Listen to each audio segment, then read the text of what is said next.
our first global speaker this morning, who's come all the way from New York, this world-renowned economist, warned about the global meltdown way back in 2006, and he also got it right on the Trump era, marking a shift away from globalization to isolationism. Oh yes, ladies and gentlemen, please welcome on stage one of the most authoritative voices in global economy and world markets, the man who is often called Dr. Doom and Perma Bear. Put your hands together for birthday boy, Nouriel Roubini. Happy birthday, Nouriel. Happy birthday.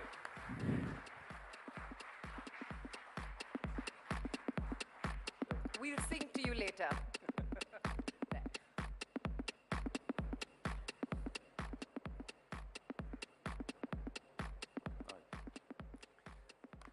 Ladies and gentlemen, distinguished guests, honorable senior policymakers, it's a great pleasure and honor being here this morning here in Delhi. I've been in Asia for the last 10 days, from Seoul to Tokyo to Beijing and Hong Kong. I come regularly to India, a vibrant economy and a vibrant democracy, and it's a great pleasure being back here again. I was earlier this year also in Delhi, Mumbai. I was asked to speak about what is the state of the global economy this year, what are the positives, the upsides, and what are, of course, the negatives and the downside risks. And I would say the following observation: there is a little bit of a paradox this year about the global economic outlook. And the paradox, the way I see it, is that in some dimensions, we may be in the best of all times, because on a cyclical side, there is a cyclical recovery and expansion, stronger than in previous years. And on the structural medium long-term side, there are some trends in the global economy that are very positive, having to do with globalization, technology, and the rise of emerging markets. So in some dimensions, things are going much better today, both short-term and medium long-term, than in previous years. But the paradox is that unless we address some of the risk, short-term, medium, and long-term, that might actually negatively affect the global economy, the best of all times may eventually become the worst of all times. So this is the kind of the paradox that I would like to try to elaborate and discuss today. Now, what's positive?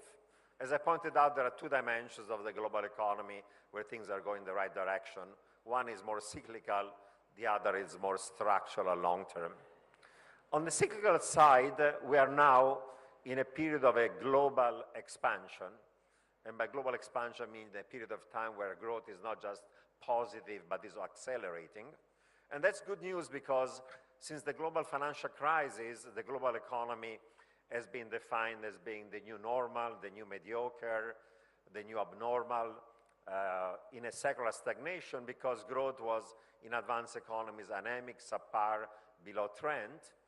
And the economies of most advanced economies were going from periods of time of a slowdown, positive growth becoming slower, to periods of time of a mild expansion, but only mild. For the last 2 years, instead, we have seen an expansion that has become stronger with growth accelerating. We've seen it in the United States, we've seen it in Europe and the Eurozone, we've seen it in Japan and other advanced economies. But we're also seeing the same expansion in most important emerging market economies. Emerging market had a soft patch between 2013 and 2016 when there were a bunch of global headwinds, the slowdown of China, the taper tantrum by the Fed, the end of the commodity super cycle. And during that period of time, there was a slowdown of growth, say, among the BRICS, in Brazil, in Russia, in India, in China, in South Africa. Instead, the latest economic data suggests that China growth is stabilizing, that growth in India is accelerating, that even economies that were in recession like Brazil and Russia, they're now recovering. And I was just recently in South Africa where recent political changes suggest that maybe there will be an acceleration of economic growth as well. So good news is that global growth is becoming stronger. At the same time, actually, in advanced economies, while growth is stronger, inflation remains still very mild. We have not seen a very severe increase in inflation like the one we expect if there is a strong economic growth. And that combination of stronger growth and still low inflation implied that the process of exit from unconventional monetary policies by central banks in advanced economies has been gradual. Even the Fed is exiting zero policy rates, but slowly, and we're still in unconventional monetary policies in the Eurozone, in Japan, and many other advanced economies. So this combination of stronger growth, lower inflation, still easy monetary policy implies that volatility, at least until recently, had been low, and investors were actually in a positive animal spirit. So risk was on rather than off until recently for the last couple of years, and that risk-on mode with strong economic fundamentals had led to rising price of a variety of risky assets, starting with US and global equities. There's been volatility in the last couple of months, and I'm going to discuss it, but for the last 2 years has been stronger growth, lower volatility, and rising asset prices. And that has been good for advanced economies, has been good also for emerging markets. If anything, in the last few months, money was flowing towards Europe, towards other emerging markets. So we are, from a cyclical point of view, in a good period of time for the global economy. There are also structural and long-term forces that are positive about the global economy. Trade and globalization had implied that for the last few decades, hundreds of millions, if not billions, of folks in emerging markets have gotten out of poverty and have a better economic future. You see it in China, you see it in India, in Asia, and many other emerging markets. The second important trend is that rise of the power, economic, trading, and financial of emerging markets. A larger share of global economic activity and of global growth is coming from emerging markets. Until 10, 20 years ago, there were two major poles or engines of global growth, United States and Europe. Now, emerging markets, starting with China and India, are going to be another major engine of global economic growth. And that's going to be positive for having a more balanced global economic activity. And the third positive trend about the global economy is that there are new technologies and industries of the future that have the possibility of changing completely, radically, the way we live and work and increasing growth and productivity. You have IT, information technologies, anything from artificial intelligence, machine learning, the use of big data, Internet of Things that's going to increase productivity. You have BT, biotechnologies, and all the changes by medical research are going to make us live healthier and longer.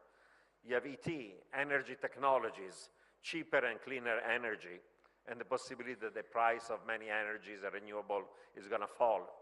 We have AT, agricultural technologies, with the lower cost of energy, we'll be able to also have lower cost of water and be able to increase significantly agricultural productivity.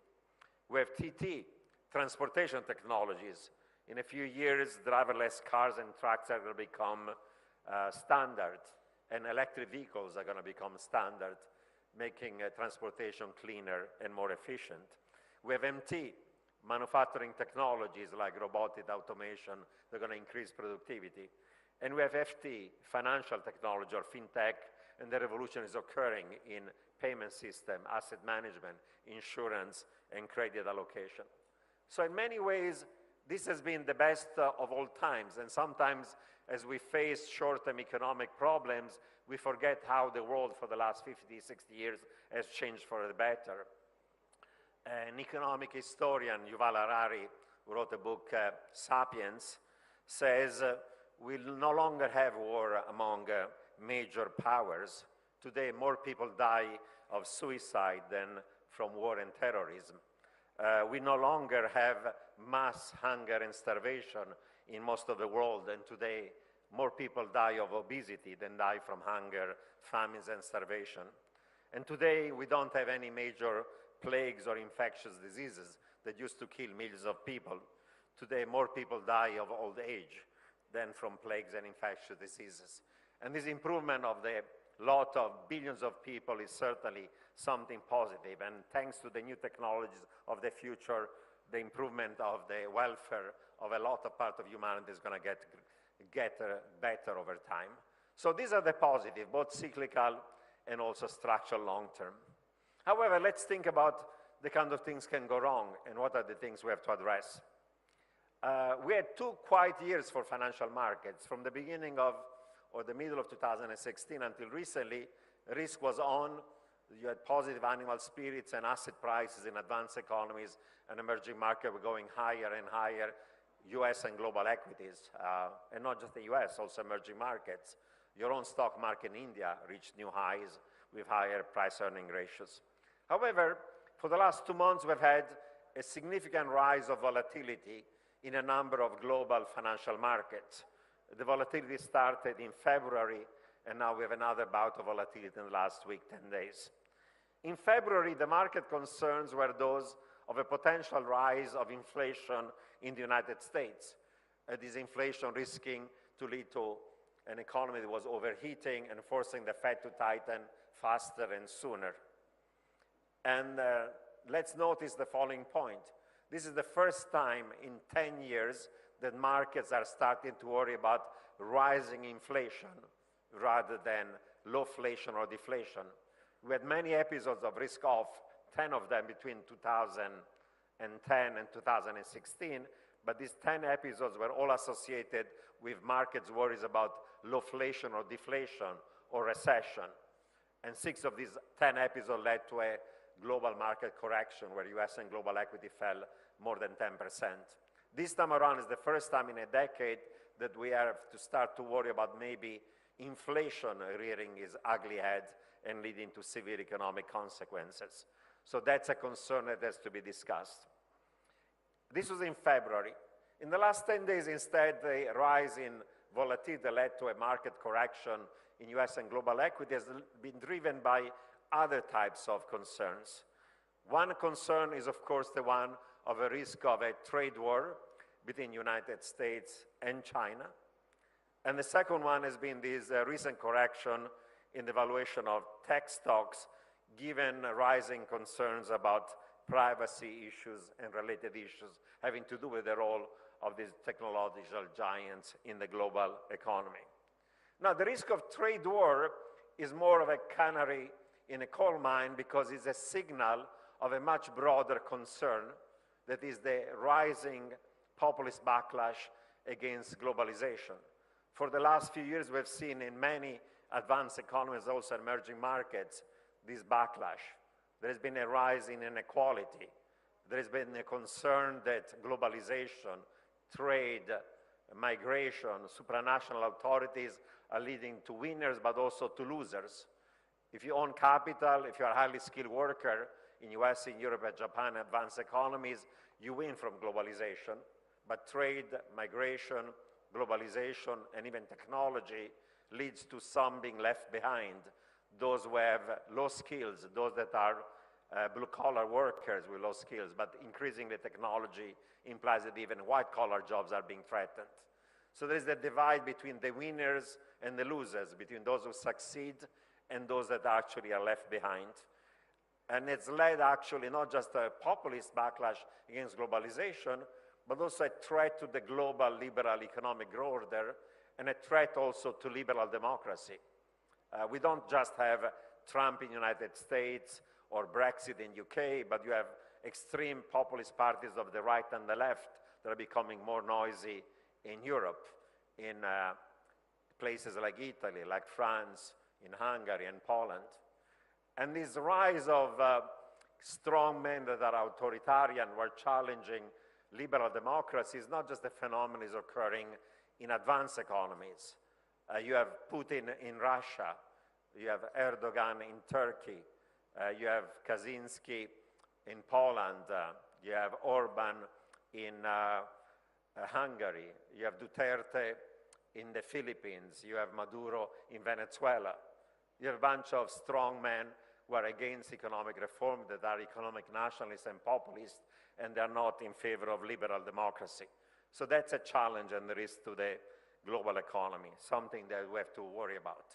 So let's think about what are these risks, short-term, medium, long-term, and what could be done about it. First observation, if there are going to be global systemic economic risk, they have to come from economies that are large enough to affect the global economy.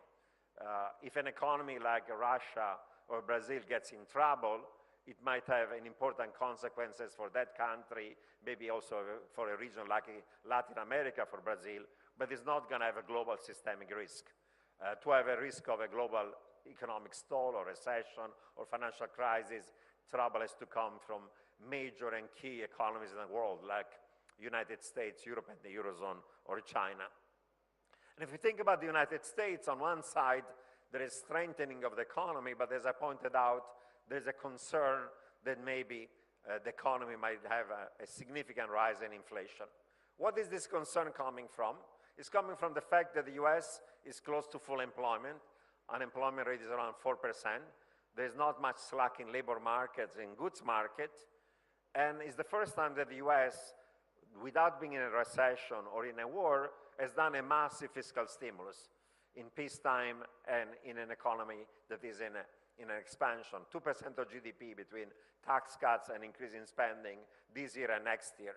And there's a rising concern that this fiscal stimulus is leading to an overheating of the economy. There's a full employment, and that might lead to an acceleration of inflation. And if that acceleration of inflation were to occur, the Federal Reserve will have to hike interest rates faster and sooner than the market are now expecting. Some people say that the Fed is going to hike 4 times this year and 4 times next year, much more than the Fed is signaling today and the market is expecting. If this acceleration of inflation were to occur, that's going to be a worry because there'll be a tightening in financial conditions.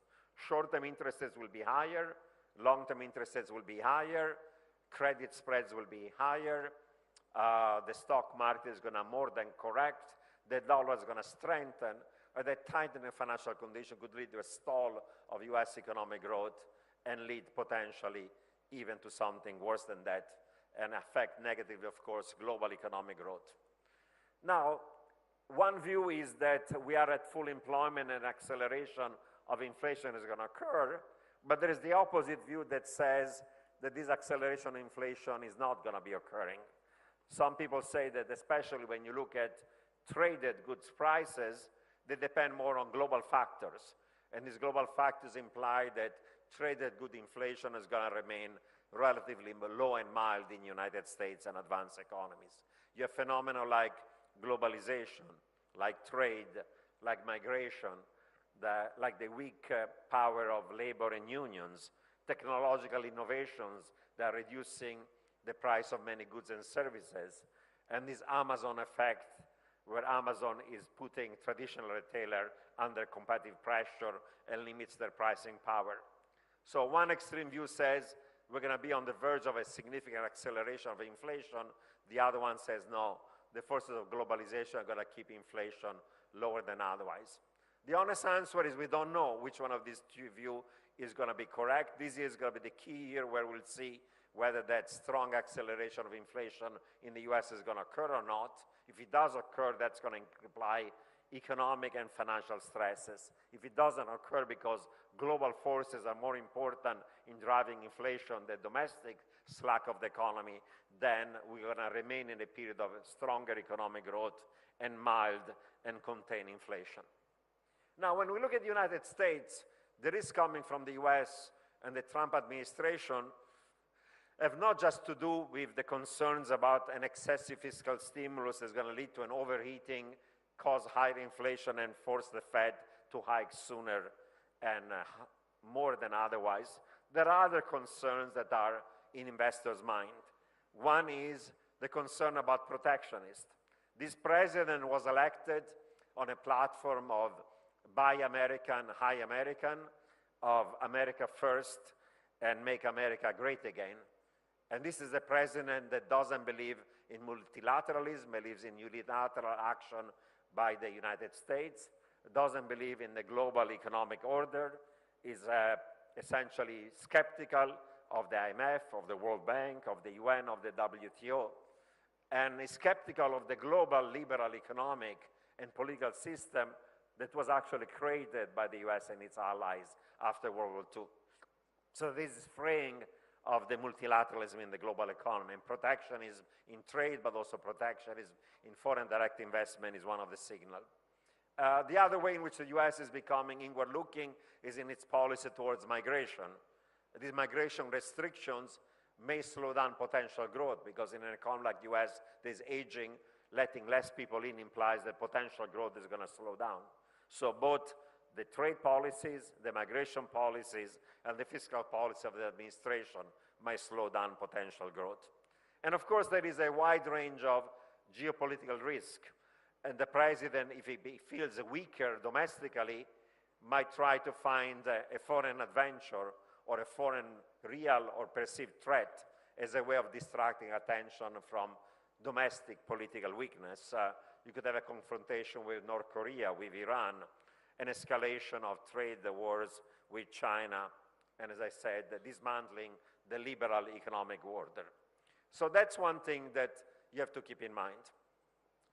The other points that I think are important is to try to understand the roles of emerging market economies in the global economy. As I pointed out, the trend is one in which emerging markets are going to be a larger share of global GDP and global economic growth, countries like China, India, and many other ones.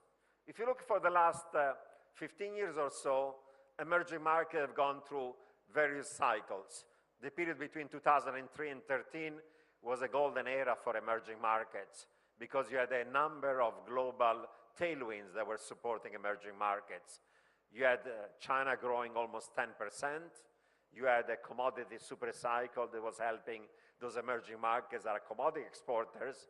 And after the global financial crisis, zero policy rates or negative policy rates and quantitative easing in US, Europe, Japan, and other advanced economy implied a wall of liquidity that was searching for yield. And since the yield in emerging market was higher, money was flowing in many emerging market economies, strengthening their economies and their asset markets. That party was over, or started to be over in 2013, where the global tailwinds became headwinds. China started to slow down from 10% towards 6%. There was a taper tantrum when the Fed essentially said, we're over with quantitative easing, we're going to start raising policy rates from zero. And there was the end of the commodity super cycle. And this was a shock for emerging markets. And of course, a number of emerging markets that had loose monetary, fiscal, and credit policy in the boom years started to have financial pressures. People refer to the fragile five, India, Indonesia, Brazil, Turkey, and South Africa as among the emerging markets that during that period of time were fragile. Luckily, those financial pressure led to policy adjustment, macroeconomic adjustment, more financial reforms of one sort or another, and structural reform that stabilized this economy. So while there were wobbles in emerging markets, none of these emerging markets went into an outright financial crisis. However, risk remain, and of course, the big elephant in the room in terms of emerging market is China. China, in the last few years, has realized that this growth model is unbalanced, uncoordinated, and unsustainable. It has to rebalance. It has to reduce leverage, reduce excess capacity, deal with bad assets, bad debts. But then, until this year, in spite of the policy pronunciation about rebalancing, political imperative, and this past year, the existence of the party Congress implied that growth and stability was trumping the need for rebalancing, implied that every time that China was slowing down, there was a new round of credit fuel fixed investment that implied more leverage, more overcapacity, more bad assets, more bad debts. And this financial fragility have been increasing.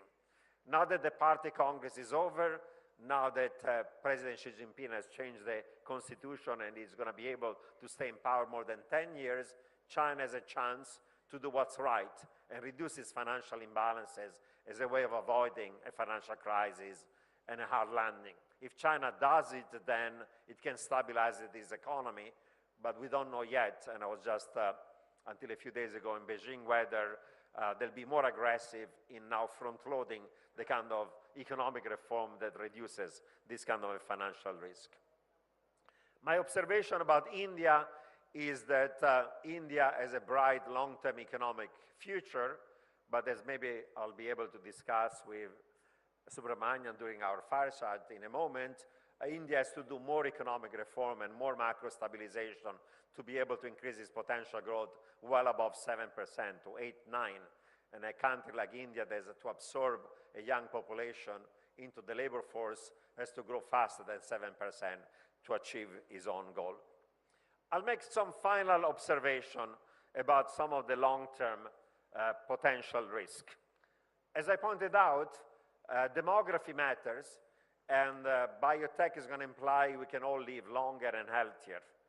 But if you're in advanced economies, can we afford to live until we are not only in our 80s, 90s, but even more so, when you have massive unfunded fiscal liabilities, like unfunded social security system or medical provision of healthcare that is becoming expensive.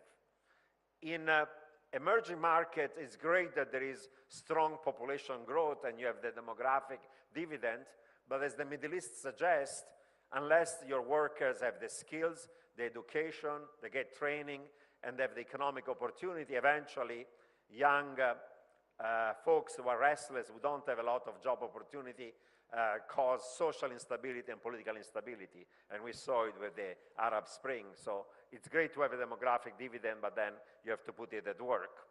We still also live in a world in which we have high debts, private and public, both in advanced economies and emerging markets. We live in a world in which unconventional monetary policy have led to asset reflation, if not inflation, and the risk of frothiness in a variety of asset and credit markets important. And as central banks take away the liquidity because they're now normalizing policy rates, there may be headwinds for asset prices.